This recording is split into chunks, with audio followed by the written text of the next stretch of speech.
دو نمازوں کو جمع کرنا، دو نمازوں کو جمع کرنا جائز ہے یا جائز نہیں ہے؟ اس کا مسئلہ کیا ہے؟ دیکھیں، عرفہ میں، حج کے ایام میں عرفہ میں انسان جائے 9 ذی الحجہ کو، تو ظہر اور عصر کو، ظہر اور عصر کو جو ہے تو ظہر کے وقت میں جو ہے کیا کیا جائے گا؟ جمع کیا جائے گا۔ اس کے لیے شرط یہ ہے کہ جو امام مقرر ہے اسی کے پیچھے نماز پڑھے۔ اپنے خیمے میں نماز پڑھی، اپنے خیمے میں ظہر کی نماز اپنے خیمے میں ادا کی، تو اب عصر کی نماز کو اپنے وقت پر ادا کرے گا، اب جمع نہیں کر سکتے۔ لیکن اگر جو ہے تو کیا کر رہا ہے کہ بھئی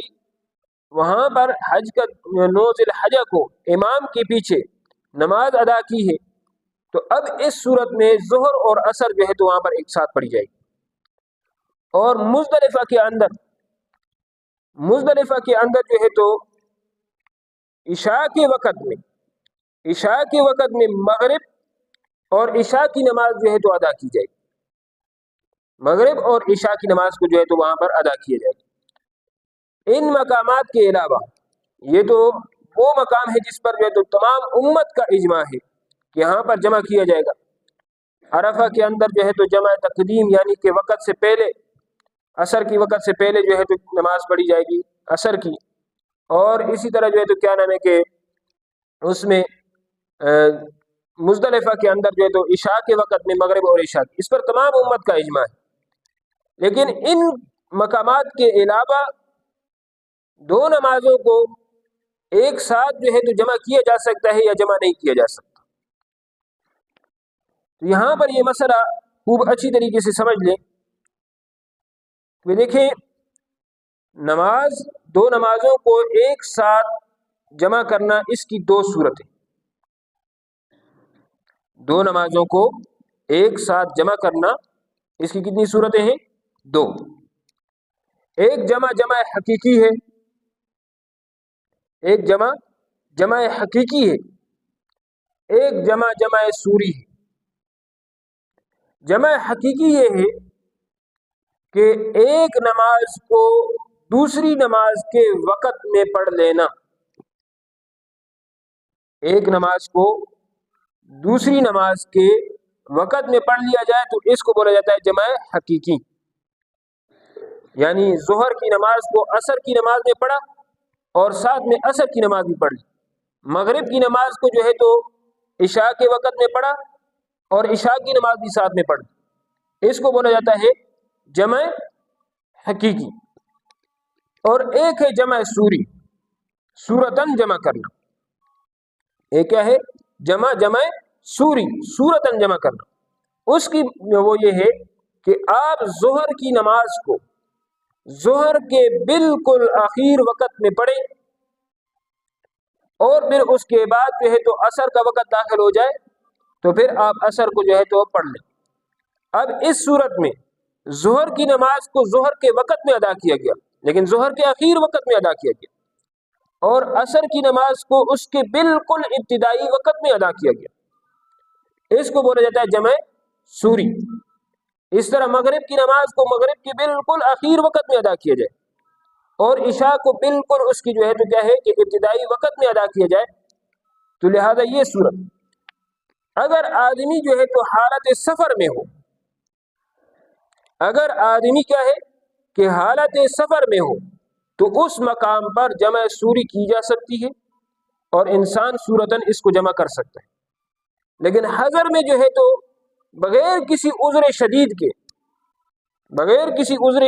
جو ہے تو انسان جو ہے تو یہ ترتیب اختیار نہیں کر سکتا۔ عذر شدید یہ ہے کہ بہت سخت طوفانی بارش شروع ہو گئی، مسجد سے کوئی آدمی، گھر سے کوئی آدمی باہر نکل نہیں سکتا ہے، تو اب اس صورت میں بارش جو ہے تو آخر وقت میں انسان انتظار کرے پھر مسجد میں آ کر جو ہے تو جماعت پڑھ لے، تو چلو اس کی گنجائش ہے، لیکن اس کے علاوہ جو ہے تو گنجائش نہیں۔ اللہ رب العزت نے قرآن مجید میں ارشاد فرمایا حافظوا علی الصلوات والصلاۃ الوسطی، نمازوں کی حفاظت کرو۔ اور دوسری آیت میں اللہ رب العزت نے سورۃ النساء کی آیت نمبر 103 ہے، اللہ رب العزت ارشاد فرماتے ہیں ان الصلاۃ کانت علی المؤمنین کتابا موقوتا، نماز جو ہے تو مومنوں پر وقت مقررہ پر فرض کی گئی، وقت مقررہ پر۔ انسان یہ نہیں ہے کہ ایک نماز کو جو ہے تو کیا کر لے دوسری وقت میں پڑھے، دوسری نماز کو جو ہے تو پہلے، اور کوئی مسئلہ اس کو نہیں ہے، بس اپنی نیند پوری کرنے کے چکر میں یا اپنی جو ہے تو ضروریات میں لگا ہوا ہے صرف خواہ میں، اور جو ہے تو کیا نام ہے کہ ایسی کوئی سخت ضرورت ہو نہیں اور نماز کو جو ہے تو مؤخر کر رہا ہے، نہیں بھائی۔ اور ان آیات سے تو یہ بات معلوم ہو گئی ہے کہ بھئی ایک نماز کو آپ دوسری نماز کے وقت میں نہیں پڑھیں گے، اگر پڑھیں گے تو پھر قضا ہو جائے گی، پھر نماز جو ہے تو یہ کیا ہوگی، قضا ہوگی۔ اس کے علاوہ عن ابی طفیل ان معاذ بن جبل اخبرہ انہم خرجوا مع رسول اللہ صلی اللہ علیہ وسلم، ابو طفیل رضی اللہ تعالیٰ عنہ معاذ بن جبل رضی اللہ تعالیٰ عنہ سے روایت نقل کرتے ہیں، انہوں نے ان کو خبر دی کہ وہ سب نبی علیہ الصلوۃ والسلام کے ساتھ نکلے جو ہے تو غزوہ تبوک کے سفر میں، فکان رسول اللہ صلی اللہ علیہ وسلم، رسول اللہ صلی اللہ علیہ وسلم یجمع، جمع کرتے بین الظہر والعصر، ظہر اور عصر کو، والمغرب والعشاء، اور مغرب اور عشاء، تو سفر میں نبی علیہ الصلوۃ والسلام جو ہے تو کیا کرتے، جمع کرتے۔ اب یہاں پر اس روایت کے اندر جمع کی کوئی جو ہے تو کیا ہے کیفیت نہیں بتائی گئی کہ بھئی نبی علیہ الصلوۃ والسلام جمع تو کرتے، لیکن آیا جمع حقیقی ہوتا یا جمع سوری ہوتا؟ اس وجہ سے بہت سارے لوگوں کو آج جو ہے تو اشتباہ ہو رہا ہے، اور وہ جو ہے تو لگے ہوئے ہیں کہ بھئی دیکھو نبی علیہ الصلوۃ والسلام نے جمع کیا ہے لہذا جمع حقیقی بھی ہو سکتا ہے، حالانکہ وہ دوسری روایات کی طرف جو ہے تو نظر نہیں کرتے، غور و فکر نہیں کرتے دوسری روایات کی طرف۔ یہ روایت جو ہے تو علامہ عینی رحمۃ اللہ علیہ نے فرمایا کہ اسناد صحیح، اس کی سند صحیح ہے۔ امام مسلم رحمۃ اللہ علیہ نے بھی اس کو نقل کیا ہے باب جواز الجمع بین صلاتین فی السفر میں، امام ابو داود رحمۃ اللہ علیہ نے فی باب الجمع بین صلاتین، امام ترمذی رحمۃ اللہ علیہ نے فی باب ما جاء فی الجمع بین صلاتین، امام نسائی رحمۃ اللہ علیہ نے باب الوقت الذی یجمع فیہ المسافر بین الظہر والعصر، امام ابن ماجہ نے اس روایت کو نقل کیا فی الجمع بین صلاتین فی السفر میں، یعنی ان کتابوں میں یہ روایت آئی ہے۔ اس کے علاوہ ابو زبیر المکی وہ روایت نقل کرتے ہیں سعید بن جبیر رحمۃ اللہ علیہ سے، وہ روایت نقل کرتے ہیں ابن عباس رضی اللہ تعالیٰ عنہ سے، قال صلی بنا رسول اللہ صلی اللہ علیہ وسلم الظہر والعصر والمغرب والعشاء، رسول اللہ صلی اللہ علیہ وسلم نے ہمیں ظہر کی نماز پڑھائی اور عصر کی نماز پڑھائی اور مغرب کی نماز پڑھائی اور عشاء کی نماز پڑھائی جمیعاً، سب ایک ساتھ، ان غیر خوف ولا سفر، ایک ساتھ کا مطلب یہ ہے کہ ظہر کو عصر کے ساتھ جو ہے تو ملایا اور مغرب کو عشاء کے ساتھ، ان غیر خوف ولا سفر، یہاں پر کوئی خوف بھی نہیں تھا اور کوئی سفر بھی نہیں تھا، کوئی خوف بھی نہیں تھا اور کوئی سفر بھی نہیں تھا۔ بعض روایات میں اس جگہ پر آتا ہے کہ یہاں پر بارش تھی، بعض روایات میں یہاں پر آیا ہے کہ یہاں پر جو ہے تو نبی علیہ الصلوۃ والسلام بیمار تھے تو اس وجہ سے جو ہے تو نماز کو جمع کیا۔ اسی طرح جو ہے تو اس روایت کو امام طحاوی رحمۃ اللہ علیہ نے اپنی کتاب میں نقل کیا ہے جلد نمبر 1 صفحہ نمبر 108 پر، باب الجمع بین صلاتین کیف ہی، رحمانیہ جو ہے تو مکتبہ ہے، مسلم نے اس کو نقل کیا ہے باب الجمع بین صلاتین فی السفر میں۔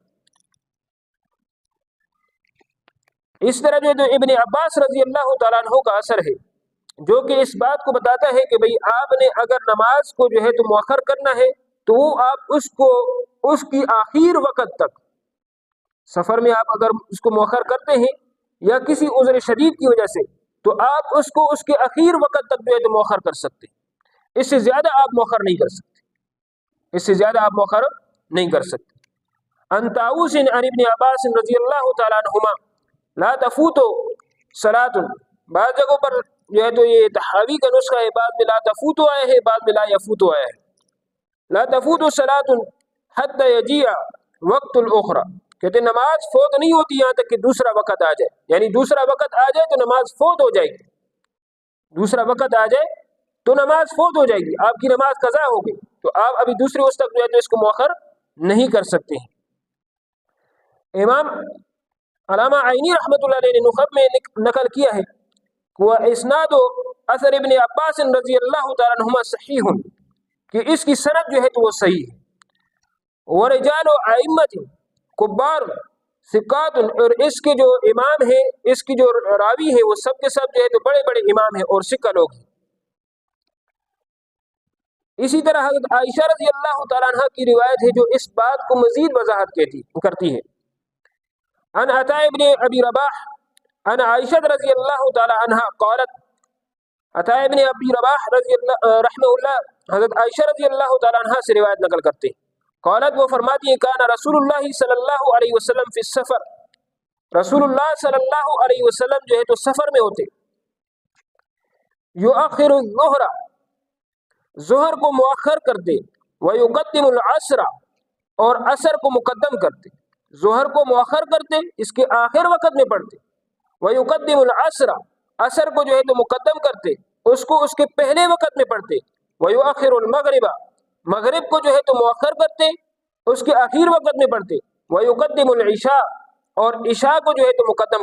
کرتے۔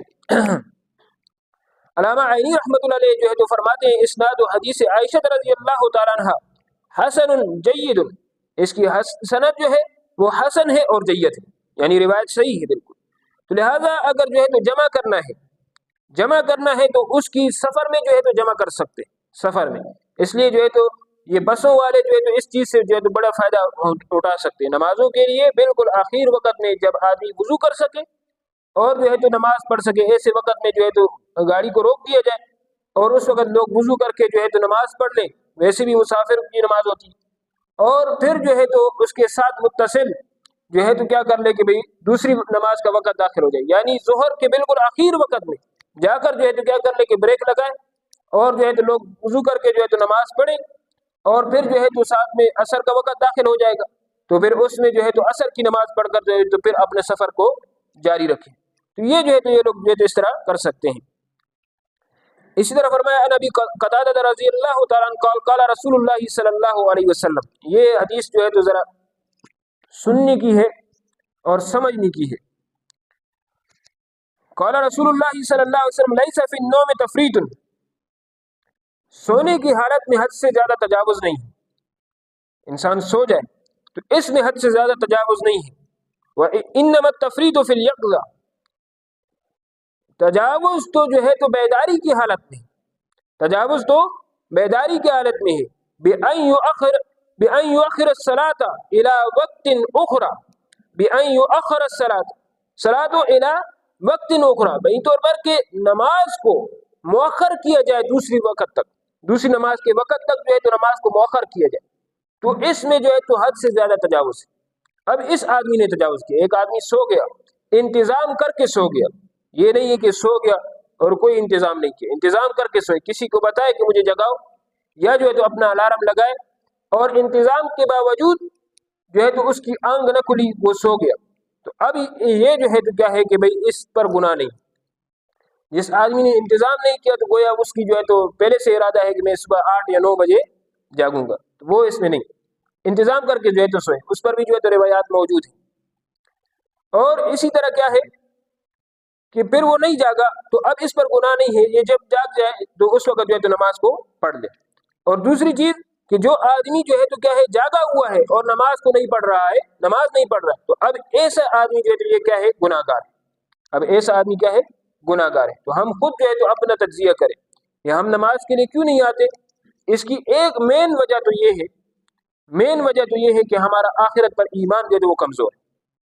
ہمارا آخرت پر ایمان کمزور ہے۔ ہمیں شاید یہ وہ ہے کہ بھئی ہم نے مرنا نہیں،